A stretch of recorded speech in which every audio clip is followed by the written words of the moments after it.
Hello दोस्तों, welcome to my YouTube channel Investorpedia. दोस्तों, हम सब लोग अपने पैसे को ग्रो करने के लिए म्यूचुअल फंड में निवेश करते हैं, पर हम में से ज़्यादातर लोग म्यूचुअल फंड में अच्छे रिटर्न जनरेट नहीं कर पाते हैं। इसका जो मेन रीज़न है वो है म्यूचुअल फंड का जो पोर्टफोलियो है उसका डाइवर्सिफिकेशन। हम में से काफ़ी सारे लोगों को, स्पेशली बिगिनर को, पता ही नहीं होता म्यूचुअल फंड का जो पोर्टफोलियो है उसे डाइवर्सिफाई कैसे करें। हम लोग जब म्यूचुअल फंड में निवेश करते हैं तब हम लोग देखते हैं उस टाइम कौन सा फंड अच्छा परफॉर्म कर रही है।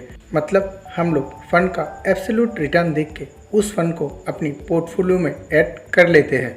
बट दोस्तों, ये सफिशिएंट नहीं है। जैसे एक क्रिकेट में सिर्फ बैट्समैन नहीं जिता सकते, ठीक वैसे ही कोई भी अच्छा परफॉर्म करने वाला एक कैटेगरी की फंड आपको अच्छे रिटर्न जनरेट करके नहीं दे सकती है।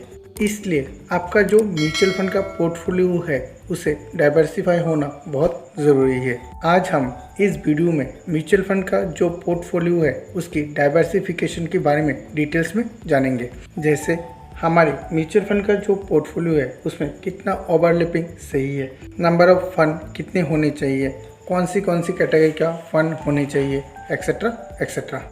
वीडियो शुरू करने से पहले दोस्तों, अगर वीडियो पसंद आए तो वीडियो को लाइक करें, शेयर करें, और अगर आप चैनल पर नए हैं तो चैनल को सब्सक्राइब करें।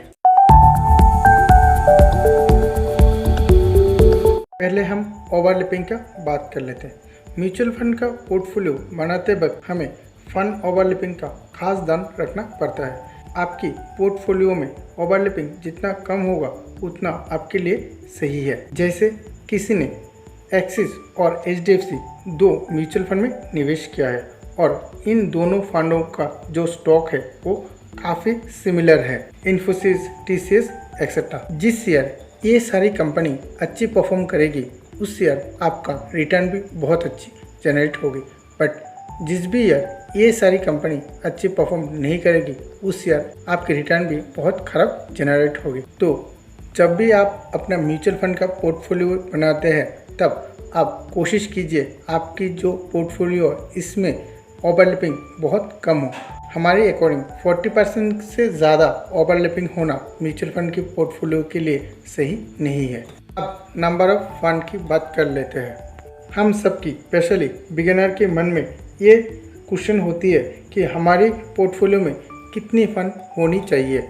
हमारे अकॉर्डिंग आपकी पोर्टफोलियो है मैक्सिमम 4 to 5 फंड होनी चाहिए, इससे ज़्यादा नहीं। अगर आप आपकी पोर्टफोलियो में 8 से 10 फंड रखते हैं तो आप उन फंडों की ज़रिए स्टॉक मार्केट की लगभग सारी कंपनी में निवेश कर देते हैं। जब आप शेयर मार्केट की सारी स्टॉकों में निवेश करेंगे तब आपकी पोर्टफोलियो से एक on an average return generate होगी, जो शायद आप जिस गोल के लिए म्यूचुअल फंड में निवेश कर रहे हैं उसे अचीव करने में सफिशिएंट ना हो।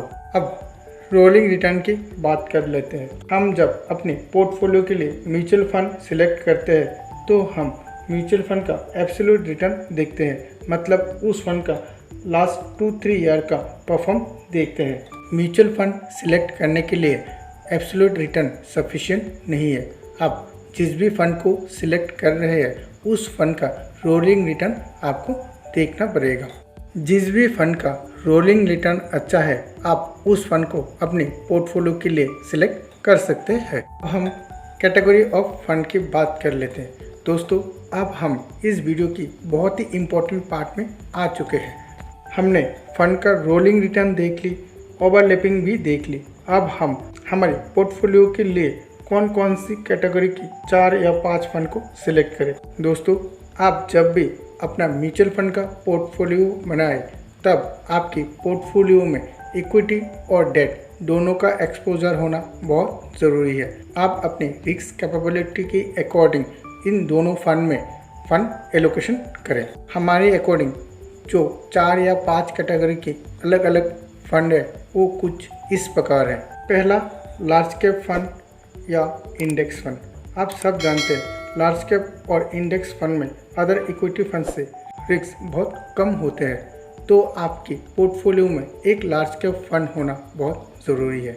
दूसरा है स्मॉल कैप फंड। ये बहुत ही रिस्की फंड होते हैं बट उसमें रिटर्न भी बहुत ही अच्छा जनरेट होते हैं।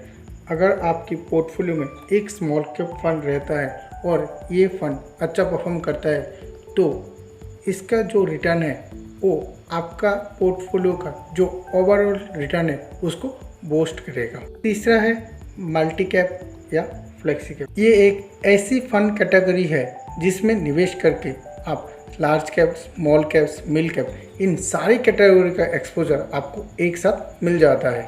चौथा है डेट फंड।